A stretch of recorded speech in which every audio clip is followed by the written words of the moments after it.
হুজুর সাল্লাল্লাহু আলাইহি ওয়াসাল্লাম একদিন সাহাবায়ে কেরামকে ওয়াজ করেন। হুজুরের ওয়াজ তো শুনে দিব। হুজুর সাহেব জিজ্ঞাসা করে, আমার প্রশ্নের উত্তর দাও।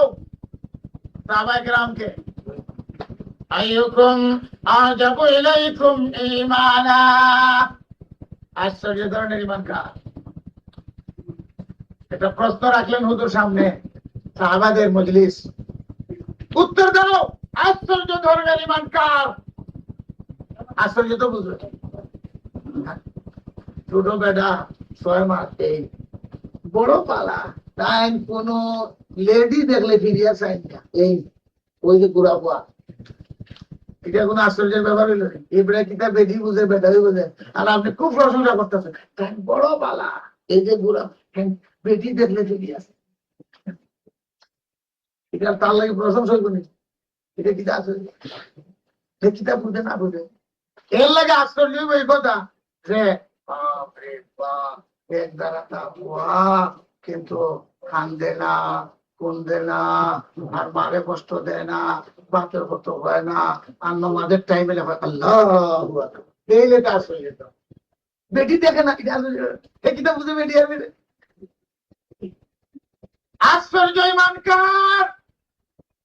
আশ্চর্যের ব্যাপার। কথা জিজ্ঞাসা না, বড় ঈমান খার, সত্য ঈমান খার, কামিল ঈমান খার, এটা জিজ্ঞাসা না, আশ্চর্য ব্যাপার। সাহাবায়ে কেরাম উত্তর দিবেন। সাহাবায়ে কেরাম বলেন, আশ্চর্য ধরনের ঈমান ফেরেশতাদের ঈমান। বাস্তবিক আশ্চর্য। এরা কোনো গুনাহ কামের শক্তি নাই, গুনাহ করে না, বেটি দেখে না, নাফরমানির শক্তি নাই, ভাত খাওয়া লাগে না, তারা ঈমান আশ্চর্য ধরনের ঈমান। লা ইয়াসুনাল্লাহ, ফেরেশতারা কোনোদিন আল্লাহর নাফরমানি করে না। হুজুর সাল্লাল্লাহু আলাইহি ওয়াসাল্লাম বলেন, তোমাদের উত্তর ঠিক হয় নাই। ওয়া মা লাহুম লা ইউমিনুন ওয়া হুম ইনদা রাব্বিহিম। ফেরেশতাদের ঈমান আশ্চর্য ধরনের ঈমান হতে পারে না। কেন? এরা আল্লাহর কাছে থাকে, আল্লাহর বাহিনী।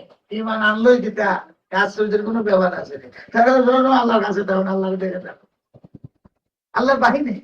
এরা ঈমান আনলে এটা আশ্চর্যের ব্যাপার, ঈমান কোনো ক্ষমতা হই নাই। হুজুর বলে বলছে না, উত্তর হয়েছে ঈমান না না ফেরেশতাদের আশ্চর্য ব্যাপার। সাহাবারা বলেন, তাহলে 2 নম্বর উত্তর দেই, আন্নাবিয়ুনা ইয়া রাসূলুল্লাহ, নবীদের ঈমান আশ্চর্য ধরনের ঈমান। কারণ নবীরা মাসুম, নবীরা বেগুনাহ। আল্লাহ বানাইছে নবী, ভোটে নবী হওয়া যায় না, ভোটের লিডার হওয়া যায়। নবীকে যদি লিডার হয়, নবীর অবমাননা করলো। নবী পয়গম্বর, লিডার ভোটে হয়, ভোট না দিলে গিডর হয়। কেন জিগায় না? নবী লিডার, নবীর লিডার হলে নিচে গালা পাইল না, উল্টে উঠাইল, উল্টা সমঝে লিডার। উল্টা নবী তো নবী, রাসূল রাসূল, তার কোনো অনুবাদ নাই। পয়গম্বর পয়গম্বর, এটা ফার্সি শব্দ। রাসূলের তর্জমা করছে পয়গম্বর, রাসূলের তর্জমা হয়েছে ফার্সিতে। আরবি শব্দ রাসূল, মুহাম্মদুর রাসূলুল্লাহ বলতে হবে, মুহাম্মদ রাসূলুল্লাহ। রাসূলুল্লাহ তা হয়ে যাবে মুহাম্মদ আল্লাহর লিডার, ইসলামের লিডার, ইমানদার হইবনি। মোহাম্মদ বড় সুন্দর হইবনি, ইমান। মোহাম্মদ বড় সৈনিক, ইমানদার হইবনি। সকলটা হয়, রাসূলুল্লাহ হয় না, হইতো না করি বা মুসলমান। কারণ সবটা স্বীকার করে, কিন্তু রাসূল স্বীকার করতে হবে। আরব বাহিনীর, আরব জাহানের মানুষ সব স্বীকার করতো, রাসূল শুধু স্বীকার। হুজুর 1 নম্বর সৈনিক, হুজুর 1 নম্বর সুন্দর, হুজুর সবচেয়ে বড়, হুজুর যে আরব দেশের একজন লিডার, এটা সব মানতো মুশরিকরা। এরা বলতো না, নি ভোট লাগতো না, আমরা তোমার সারা জাহানের লিডারই দিয়ে দিব, সারা আরবের লিডারই দিয়ে দিব, খালি অবদান হইল না। বিনা ভোটে তুমি আমাদের সর্দার। একতলাপ কি সর্দারের মধ্যে আছে? লিডারের মধ্যে আছে, সুন্দরের মধ্যে আছে? এটার মধ্যে কোনো একতলাপ? বুদ্ধিমানের মধ্যে আছে, সবচেয়ে বড় যোদ্ধাদের মধ্যে আছে? এগুলোর মধ্যে কোনো একটা, সব তারা মানতো, একটা কোথায় মানতো না তারা, রাসূলুল্লাহ। আর আল্লাহ প্রশংসা করে মুহাম্মদুর রাসূলুল্লাহ, রাসূল বানাইয়া পাঠিয়েছে, তোমার অনুসরণ করা। রাসূল, রাসূল বানাইয়া তোমার। পয়গম্বর ভোটে হওয়া যায় না, পয়গম্বররা মাসুম। তোমরা চোখে যদি দেখো পয়গম্বররা গুনাহ করছে, তোমার চোখ নষ্ট। এটা আমেরিকার চোখে দেখতেছো, ওই একটা চশমা আছে খালা, যেদিকে চাওয়া যায় কিনা দেখা যায়। আসলে আসমান খালা নেই, খালা চশমা যে লাগাইছে এটা যেদিকে দেখবো খালা দেখে, তো খালা চশমা লাগাইছে এই জন্য কোরআন হাদিসের মধ্যে খালি দেখে পয়গম্বররা গুনাহ করছে, হে খালা চশমাটা দেখে তো। আর যদি সাহাবায়ে কেরামের চশমাটা দেখতো, আহলে সুন্নাত ওয়াল জামাতের চশমা দিয়ে দেখতো, তাহলে দেখলো না পয়গম্বররা মাসুম, কোরআনের আয়াত ঠিক।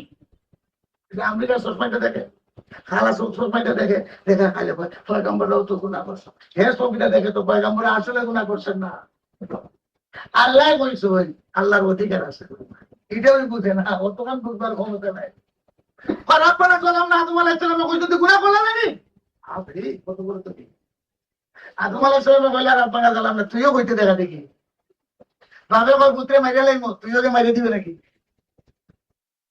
আপনি কয় না পুত্রে, ছেলেরা কয় না মারিয়া দাঁত ফালাই দিব, আর আপনি অন্য গেছে তো বাবে কইছে দাঁত ফালাই, আমি দিতে ফালাই। আপনি অপরাধী না আপনি বাপের সাহায্য হল না? মাতুন না দেখি আপনার বিরুদ্ধে কেস হইব নি? আপনি তো অপরাধী, বাবে চিন্তা করবো, আমি কইলাম করে তুই খেয়ে ঘুরে তুই দেখু। আল্লাহ তাআলা বলেছেন পয়গম্বরদেরকে যা ইচ্ছা বলার অধিকার আছে আল্লাহ রাব্বুল আলামিনের, পয়গম্বরদেরকে শহীদ করা হয়েছে, পয়গম্বররা অহংকার করেছেন কিন্তু আল্লাহ তাআলা পয়গম্বরদেরকে বাঁচান নাই, কত পয়গম্বর শহীদ হয়ে গেছে, আর আল্লাহর অধিকার আছে না। আল্লাহ যখন আল্লাহul মালিকুল ওয়াহিদুল কাহার বলবেন সমস্ত পয়গম্বর মাথা নত। তুইও দেখা দেখি কইতে তুই কোন দিনের মৌলবীর সাথে যে পয়গম্বর আল্লাহ রাব্বুল আলামিন যখন বলছেন তারা পয়গম্বররা গুনাহ করেছেন, আমিও করি, বাহ তোমরা তো আল্লাহ ফেলাই দিবা। আল্লাহর অধিকার আছে না আছে না? সবকিছু বলার অধিকার আছে, কিন্তু তোমার বলার আল্লাহর অধিকার আছে। পয়গম্বররা মাসুম বেগুনাহ, ওহী আছে তাদের কাছে, তারা ভূতে নবী হওয়া যায় না, তো ভূত আমরা নবী বানাই দেব, গোলামত কাটিয়ে নবী দিতে চায়, বুঝলেন? নবী নবী আল্লাহর পক্ষ থেকে সিলেকশন হয়, পয়গম্বররা বলে নবীদের ঈমান আশ্চর্যদের ঈমান, ঠিক হয়েছে না? পয়গম্বররা মাসুম বেগুনাহ, গুনার দিকে মন যায় না, কোন দিকে খারাপের দিকে যায় না, পয়গম্বরদের কোনো খারাপের মধ্যে লিপ্ত করতে পারছে না। কাজী পয়গম্বরদের ঈমান আশ্চর্যদের ঈমান, ঈসা আলাইহিস সালামের ঈমান, নূহ আলাইহিস সালামের ঈমান, মূসা আলাইহিস সালামের ঈমান, মুহাম্মদ রাসূলুল্লাহ সাল্লাল্লাহু আলাইহি ওয়াসাল্লামের ঈমান আশ্চর্যের ঈমান। উত্তর ঠিক হয়েছে না? কিন্তু হুজুর সাল্লাল্লাহু আলাইহি ওয়াসাল্লাম বলেন না না, পয়গম্বরদের ঈমান আশ্চর্য ধরনের ঈমান আমি স্বীকার করি না। ওয়া মা লাহুম লা ইউমিনুন ওয়াল ওয়াহয়ু ইয়ানজিলু আলাইহিম, পয়গম্বররা ঈমান আনা আশ্চর্য ব্যাপার না, পয়গম্বররা ঈমান না আনা আশ্চর্যের ব্যাপার। কেন? আল্লাহর পক্ষ থেকে ওহী আসে, আর ওহী আসলে পরে এরা আবার ঈমান আনতে হবে, কানেকশন আল্লাহর সাথে। ঈমান না আনা আশ্চর্যের ব্যাপার। হুজুর বলে পয়গম্বর ঈমান আনলো, আশ্চর্যের কি ব্যাপার হইতে পারে? আল্লাহ বানাইছে তাদেরকে কিরকম করিয়া, গুনার কোনো ক্ষমতা নাই, গুনার দিকে তারা মন যায় না, ওহী আসে দিবারাত্র, কানেকশন আল্লাহর সাথে, ফেরেশতা আসেন তাদের কাছে, জিবরাইল আসেন, ইসরাফিল আসেন, পয়গম্বরদের কাছে সাক্ষাৎ করে নেন, তাই মানান আসেন। সাহাবারা বলেন কেন? পয়লা নম্বর পিঠও গেল, 2 নম্বর দিলাম পেগুও গেল। সাহাবারা বলেন ফানাহনু ইয়া রাসূলুল্লাহ, আমাদের ঈমান আশ্চর্য ধরনের ঈমান। 3 নম্বর জবাব মিশকাত শরীফের শেষ পৃষ্ঠাতে হাদিস আছে, বাংলা অনুবাদ দেখেন তো। আমাদের ঈমান ইয়া রাসূলুল্লাহ আশ্চর্য ধরনের ঈমান, ফানাহনু ইয়া রাসূলুল্লাহ, এটাও তো দাবি সত্য। সাহাবাদের ঈমান কি অবস্থাতে, আরব জাহান কি অবস্থা, বিলালের মৃত্যু অত্যাচার, দেশ ছাড়তে হয়েছে মানানোর কারণে, পেটে যখন ভুক লাগতো হুজুরের চেহারা তারা দেখতে, হুজুর আমার এখানে কেন বসে রয়েছ, বলি ইয়া রাসূলুল্লাহ আপনার চেহারা দেখলে পেটের ভুক নিবারণ হয়ে যায়। সাহাবাদের এখন যদি ইতিহাস শুরু করি তাহলে কয় ঘন্টা লাগবো, সারা জিন্দেগি নিয়ে শেষ হবে। কি করেছেন সাহাবারা, কিভাবে তারা ইসলামের খেদমত করেছে, নবীর জন্য কিরকম জান দিয়েছেন কুরবান করে। তো তারা যদি দাবি করে আমাদের ঈমান আশ্চর্য ধরনের ঈমান, এটা দাবি সত্য না মিথ্যা? ঠিক লাগে না? কিরকম লাগে আপনার? সাহাবাদের কাহিনী পড়ে কিরকম লাগে? হুজুরের ইন্তেকাল হয়েছে, আব্দুল্লাহ বিন যায়েদ ইবনে আব্দ রাব্বি শুনলেন হুজুর সাল্লাল্লাহু আলাইহি ওয়াসাল্লামের ইন্তেকাল হয়ে গেছে।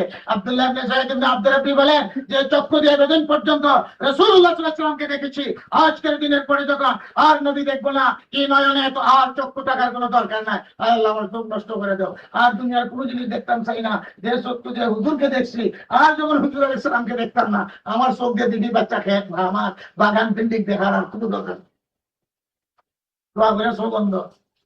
নবী দেখতাম না তো চোখ তাকিয়ে ওই চোখটা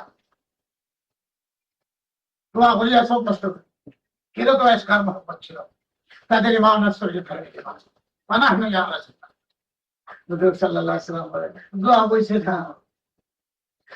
না দোয়া হুজুর বলেন মালাকুম লা তুমিনুন ওয়া আলা বাইনা আযহুরিকুম তোমাদের ইমান আনা আশ্চর্য ব্যাপার না, আমাকে দেখার পরে ইমান না আনা আশ্চর্যের ব্যাপার। ওয়া মালাকুম লা তুমিনুন, কি যুক্তি থাকতে পারে আমাকে দেখার পরে তোমাদের ইমান না আনার? আমি স্বয়ং তোমাদের সামনে মজুদ, আমার চেহারা দেখলে পরে গুনাহ মাফ হয়ে যায়,